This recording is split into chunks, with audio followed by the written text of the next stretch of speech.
Hello friends, welcome to Java Tutorials. In this video tutorial, we will learn how to read content of file in shell scripting. There are many ways you can read content of a file in shell scripting. Here we are going to use a few of them, right?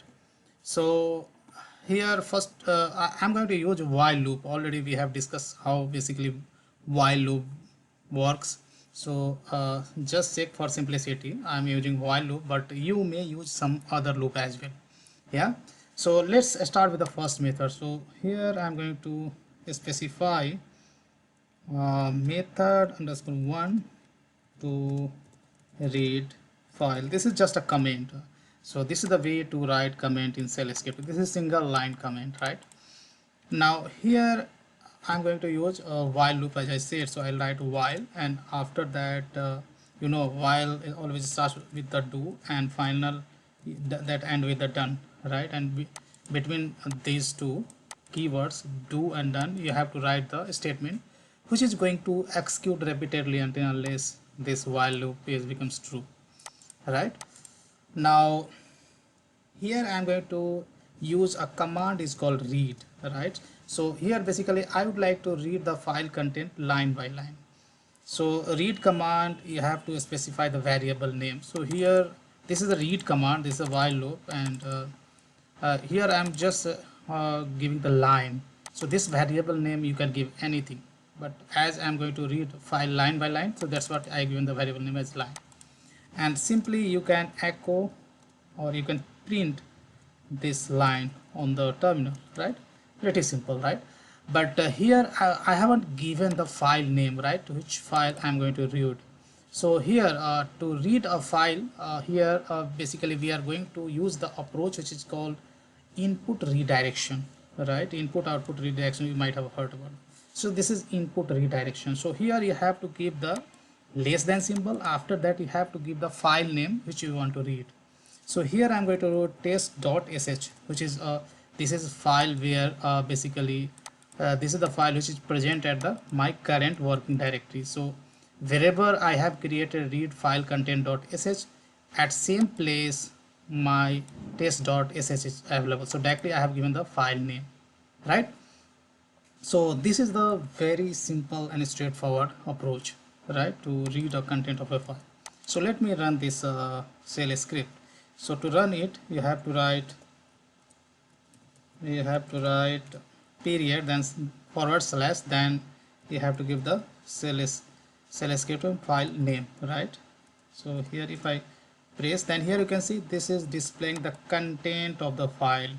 This is the content of file test.sh.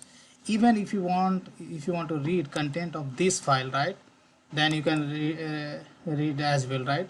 So here I'm going to specify my this file only. I would say read file content dot sh. So this is going to basically display or print this content only because this file name I have given. So sorry. So let me go to the terminal, and here let me clear the terminal and let me run it again. So now here you can see this is the content of this file only, right? It is displaying content of this file only. Now next approach, let's look what is the next approach. So here I'm going to look into the next approach, right?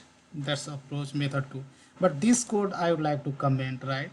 So how to use multi-line comment in bash script. So to give the multi-line comment, you have to give the colon and then a single quote and finally and with single quote. So all these lines of code which is present within this comment will be disabled and will not be executed by shell script. Right, now let's move to the next approach to make demo on next approach. Here I'm going to use basically a cat command along with the while loop, right? So here this file input, now I'm going to specify with the cat command. So I would give cat and then file name which I would like to read, right? And after that, before a while loop, you have to give the pipe, single pipe, right? And while read and line. So here guys, when we use this approach, then as long as you have basically a number of, as long as you have available content in your file, till that time this while loop will be true. Once basically we are reading the line by line, so once line got over, then this while loop is going to become false and control will come out. Here basically if we give the pipelining, then whatever is the left side of the pipe, that will be the basically input of while loop, right? So here I am instructing for while. This is the file which I am specifying using cat command. You have to read content from this file line by line. Yeah. So approach is very much similar, but here instead of giving a file name here, right, source file name here, we have given with the cat command, right? Pretty simple. Now if I run, let me run this, then here you can see I am able to read the file content, right? Now let's say I would like to read some other file apart from this my current file, this shell script file. Let's say I would like to read some file which is present at some other location, let's say in etc directory. So I would like to check content in my etc directory. I would write ls /etc, and if you press enter, then there are a lot of files available. So whatever content you see in the white color, that is the files itself, and blue is the directory itself, right? So here let me check, there are a lot of files. So here something is called there are a lot of files, right? So I can read sorry, content of some file. So here let's say I would like to read content of this file bash.bashrc. So let me do the cat on this file. So I do cat, and then using cat command you can see the content of this file. So sorry guys, so cat you have to give /, then this file is present inside the etc, right? etc/ and then file name.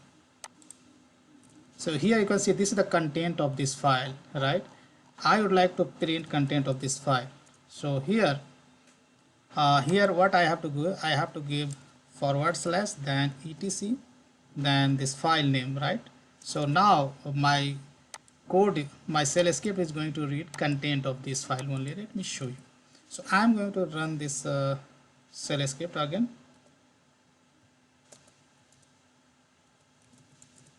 So let me run the shell script once again. Okay, so period /, then I would write read file content .sh. If I run, then here you can see this is displaying a content of basically bash.bashrc file, right? So it is working perfectly fine, right? So this is second approach. Let's talk about the third approach now. Now in this third approach, so just I'm going to copy and paste, which will show us the third approach. But second approach code I'm going to comment out, right? So how to comment multi-line comment, you already know. You have to give colon, then single quote, and finally end with the single quote, right? Now in third approach I'm going to use something is called IFS. IFS stands for internal field descriptor, right? So here I am going to use basically here again this file name I have to pass as input redirection, right? So here I am going to specify the file name which I would like to read, but here along with the while I am going to use something is called IFS, and you have to write equals to, and here you have to give the space, right?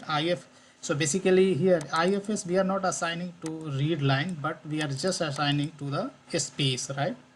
That's how basically IFS work, internal field descriptor work, right?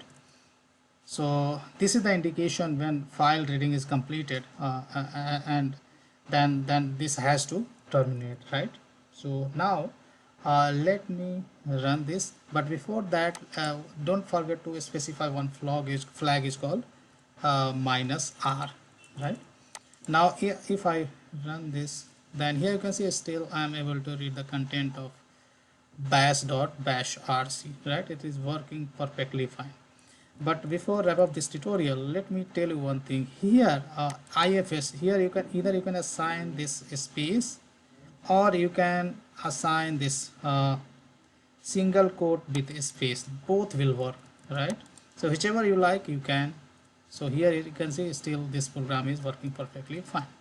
Yeah, so guys, this is the three approaches I have shown you how to read content of any file using shell scripting, right?